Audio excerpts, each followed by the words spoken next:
আর আমার বাবা জন ঠিক না বে ঠিক, সব এমনি ঠিক হয়ে যায়। আমি যখন দেখছি লাইভে বাজার আর বিনীতভাবে অনুরোধ জানাচ্ছি তখন আমি বুঝে লেছি যে বাবা আবার 4 ঘন্টা পরে গেল মাইক পামু। আমার ছোট ভাই ফোন দিছে, হুজুর এই মাত্র মাইক ধরছে। তাহলে আমি বিশ্বাস যে হুজুর যেহেতু মাইক ধরছে ইনশাআল্লাহ মাহফিল প্রাণবন্ত থাকবে, আর টেনশন নাই, আস্তে আস্তে আয় করছি। মারহাবা জোরে কোনা গেলে গা। আল্লামা শাইখ আবু সুফিয়ান খান আবিদ আল কাদরি হুজুর মুদ্দাজিল্লাহুল আলী, আল্লাহ যেন হুজুরকে পূর্ণ সুস্থতার সাথে নেক হায়াত দান করে। উপস্থিত আছেন কুমিল্লা 3 আসনের মুরাদনগরের মাটির মানুষের অনবদ্য ব্যক্তি, 5 বারের মতন সংসদ সদস্য, সাবেক ধর্ম প্রতিমন্ত্রী আলহাজ কাজী শাহ মুফাজ্জল হোসেন কায়কোবাদ সাহেব, প্রধান পৃষ্ঠপোষক জনাব আব্দুর রহিম ভুইয়া, যুগ্ম সচিব গণপ্রজাতন্ত্রী বাংলাদেশ সরকার, প্রধান মেহমান সাবেক চেয়ারম্যান মহিউদ্দিন খান অঞ্জন সাহেব, বিশেষ মেহমান আমজাদ হোসেন তৌসু সাহেব, ডাক্তার আবুল খায়ের বাবুল সাহেব বক্তব্য রেখেছেন। বাদ মাগরিব তালিম দিয়েছেন পীরজাদা আল্লামা হুসাইন আহমদ হানাফি সাহেব, সোনাকান্দা দারুল হুদা দরবার শরীফ সভাপতি, দরবারের সাজ্জাদানশীন আলহাজ আল্লামা শাহজাদা সাইফুল্লাহ উসমান আল কাদরি সাহেব, প্রধান আকর্ষণ মুফতি গিয়াস, আমার নাম দিয়ে উত্তর পুষ্টার ফরন এটা তো আমার নাম দেয়া আছে। প্রধান বক্তা হ্যাঁ আসতেছে, ফেস লাগে গেছে, এটা অত বড় পুষ্টার দইরা বিলান যা সবই মুফতি মাওলানা মুফতি নিয়ামতুল্লাহ আল কাদরি সাহেব। আর বক্তব্য রেখেছেন নবিয়াবাদ কামিল মাদ্রাসা আরবি প্রভাষক আমার আপন ছোট ভাই মাওলানা মুফতি সফিউদ্দিন ফয়জি সাহেব। এই যে একটা লোক বই রয়েছে সাইফুল্লাহ উসমান আল কাদরি সাহেব, উনি সব নেটওয়ার্কে যোগাযোগ করে আমার এমনভাবে ফালাইছে, শেষ পর্যন্ত আমি ওই মাধবপুর পুরা অর্গানাইজ থেকে মিটিং থেকে ইমার্জেন্সি ওইটা দৌড়ায় আমাকে আসতে হয়েছে।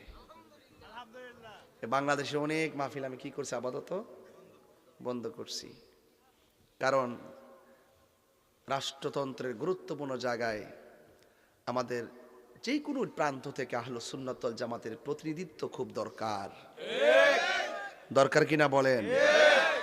এই জন্য আপনারা আমার জন্য দোয়া করবেন, আর বাজান আমার জন্য দোয়া করতেছেন, এটা দোয়া করবেন। মানজাদ্দা ওয়াজাদা, যে চেষ্টা করে সে পায়। আমি চেষ্টা করতেছি, আল্লাহ পাকের পরিকল্পনা যা লিখেছেন সেটার উপরে আমি সন্তুষ্ট, কিন্তু আমি চেষ্টা চালিয়ে যাচ্ছি।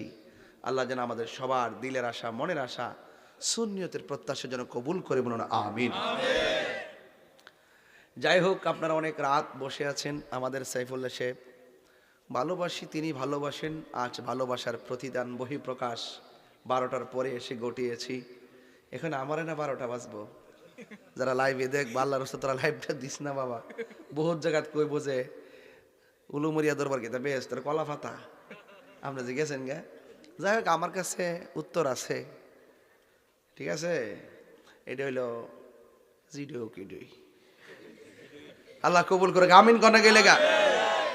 ওই আরেকটা তাবিজ লে বইছে জানো, ওই তাবিজ লে ওই যে আরেকটা তাবিজ লে বইছে 10ই জানুয়ারি, ওই যে আইসেন আমার দর্শি যাতা বাইরে, এতদিন তো ধরতাম পারছে না, ও আজকে ধরছে বাইরা। ওই যে মাহফিলটা বাইরের প্রোগ্রামটা যেটা গতবার আগে ইসলাম, এটা না নেই এখন কিতা কইতাম কোন ইনশাআল্লাহ আলা হযরত এটা মুস্তাফার জায়গার উরুস, এটা ওইখান থেকে পারমিশন আমার আজকে আইতে কইছে কেডা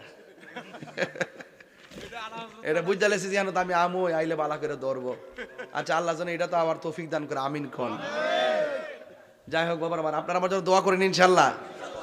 যাই হোক, আমার বাজানের জন্য আপনারা খাস করে দোয়া করবেন। এই মানুষটার দেখলে শান্তি লাগেনি? আরে কতক্ষণ শান্তি লাগেনি? এখন আলহামদুলিল্লাহ কণ্ঠটা সেই তরুণ, এটা কি গায়ের জোর না বেলায়েতের জোর?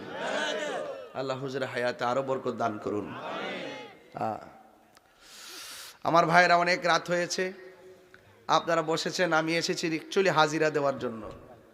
তবে এসেছি আপনারা দেখেছেন, আমিও আপনাদেরকে দেখেছি, না আসলে বুঝতাম না যে এত রাত পর্যন্ত আপনারা সুন্নিয়তকে কিরকম ধারণ করেন। আজকে আপনারা অনেককে বোঝাতে সক্ষম হয়েছেন, দেখ আমরা সুন্নিরা বিরিয়ানি খাওয়াই না, সুন্নিরা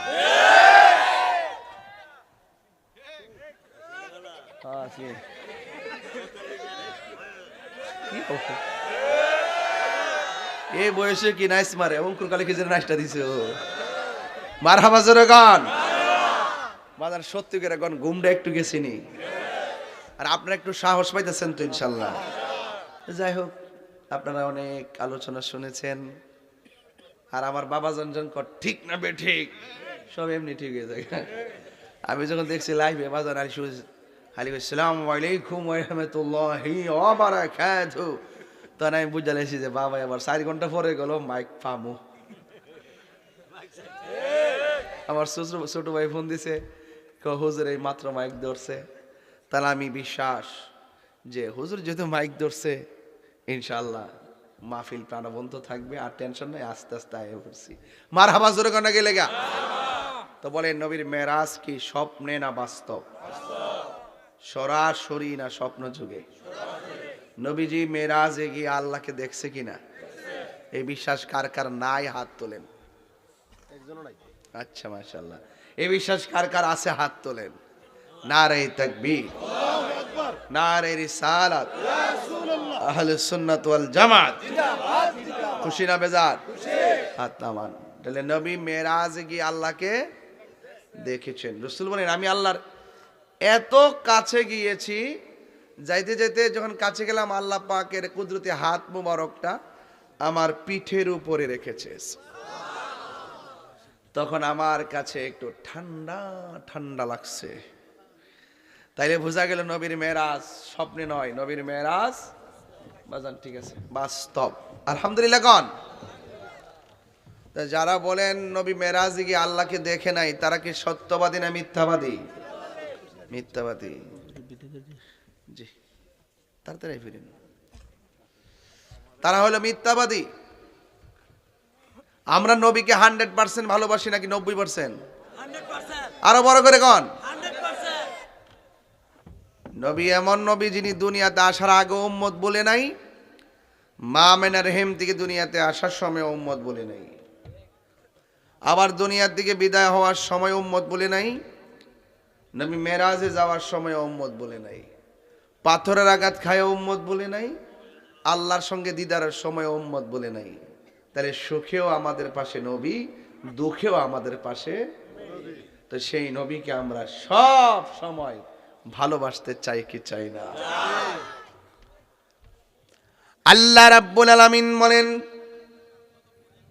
আল্লাযী বারাকনা হাওলাহু লিনুরিয়াহু মিন আয়াতিনা ইন্নাহু হুয়াস সামিউল বাসীর। আল্লাহ হলেন তিনি যিনি আমার নবীকে প্রদক্ষিণ করিয়েছেন। হাওলাহু, আল্লাহ পাকের কুদরতি যত জগৎ আছে সব নবীকে ঘুরাইয়া ঘুরাইয়া দেখাইছে। কোন নবী এত কুদরত দেখে নাই। এর দ্বারাই প্রমাণ হয়ে যায় হাবিবুল্লাহ আর কালিমুল্লাহ এক হতে পারে না। কথা বলেন ঠিক কিনা? নবীর সঙ্গে নবীর তুলনায় চলে না। কথা বলেন ঠিক কিনা? আর বান্দা হইয়া নবীর সঙ্গে তুলনা দেয় এমন কিছু ডাব্লিউ আছে না নাই? আল্লাহ রাব্বুল আলামিন বলেন আমি আল্লাহ হলাম তিনি যিনি বারাক না, আমি আল্লাহ চতুর্দিকে প্রদক্ষিণ করিয়েছি হাওলাহু, আল্লাহর চতুর্পাশে লিনুরিয়াহু, নবীকে দেখাইবার জন্যে আয়াতিনা, আল্লাহর নিদর্শন সমূহ। আল্লাহর নিদর্শন সমূহের মধ্যে নবীর মেরাজের সময় একটা নিদর্শন হলো জান্নাতের ভিতরে। সুবহানাল্লাহ। আমি মেরাজের ওয়াজটা মাঝখান থেকে ধরলাম তাহলে শেষ হবে, নাইলে শেষ হইতো না। প্রথম ঘটনা তো আপনারা জানেন, ঠিক না? একটা ঘটনা হলে মেরাজে যাওয়ার সময় নবী জান্নাত দেখছে কি দেখে নাই?